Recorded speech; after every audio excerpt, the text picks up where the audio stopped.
All My Children, Memories of 25 Years Ago. I'm gonna go back to the house. No, wait. You haven't given me an answer yet. Promise me you won't tell Trevor who I am.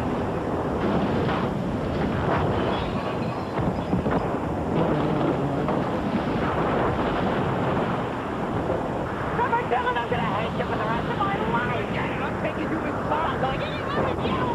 Let go.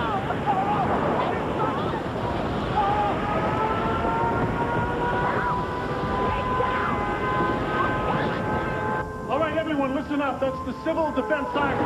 That means there's a state of emergency. We should all take cover. Brooke, is there a wine cellar or a basement? Well, there's both, but the basement is bigger. Great. Winifred, move everyone downstairs. Now stay calm, but hurry. Let's go.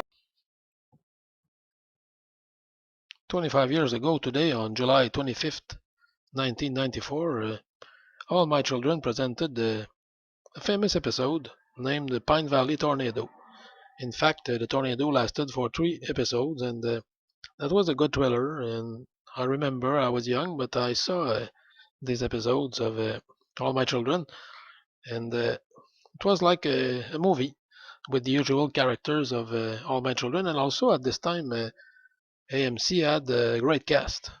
They had the usual actors that we saw every day, but also at this time they also had Sydney Penny, who is a good actress who played in a movie in France, a movie about the apparition of the Virgin Mary in Lourdes, France, Notre Dame de Lourdes. You surely heard about it sometimes. Also, they had Sarah Michelle Gellar, who was playing Kendall, the daughter of Erica Kane, played by Susan Lucci. Sarah Michelle Gellar, who later personified Buffy the Vampire Slayer. Also, at this time in All My Children, they had Michael Nader, who played Dex in the original series of Dynasty.